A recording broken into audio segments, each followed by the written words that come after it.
Chicken dum biryani రుచిగా రావాలంటే ముందు చికెన్ కుర్మా అనేది చాలా పర్ఫెక్ట్‌గా ఉండాలండి. ఇక్కడ నేను 1.5 కేజీస్ దాకా చికెన్ తీసుకున్నాను. ఇందులో ఒక టేబుల్ స్పూన్ దాకా రాక్ సాల్ట్, ఇంకా అర టీ స్పూన్ దాకా పసుపు, 4-5 పచ్చిమిరపకాయలు ఇలా స్లిట్ చేసుకొని వేసుకున్నానండి.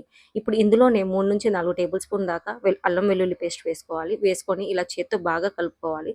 కలుపుకున్నాక ఇందులోనే 2 ఉల్లిపాయలని నేను ఇలా స్లైసెస్‌గా కట్ చేసుకొని వేసుకున్నానండి. తర్వాత ఇందులోనే ఒక లెమన్‌ని ఇలా స్క్వీజ్ చేసి వేసుకోవాలి. లెమన్ వేస్తే గనుక మీకు టేస్ట్ అనేది బాగా ఎన్హాన్స్ అవుతుంది. తర్వాత ఇందులోనే కొత్తిమీర, పుదీనా ఆకుల్ని ఇలా వేసుకున్నాక, ఇప్పుడు అరకప్పు దాకా ఆయిల్, ఇంకా అరకప్పు దాకా పెరుగు వేసేసుకోవాలండి. వేసేసుకొని బాగా కలుపుకోవాలి. ఇప్పుడు ఇందులోనే అర టీ స్పూన్ దాకా గరం మసాలా యాడ్ చేశానండి. యాడ్ చేసుకున్నాక ఇలా బాగా కలిపాక మీరు వాటర్ ఏం యాడ్ చేయకుండా విజిల్ వేసేసి 3-4 విజిల్స్ దాకా మీడియం ఫ్లేమ్‌లో కుక్ చేయాలండి. అంతే అండి, చికెన్ కుర్మా చాలా ఈజీ. ఈ కుర్మా బిర్యానీ రైస్‌లో ఎలా యాడ్ చేస్తానో పార్ట్ 2లో చూడండి.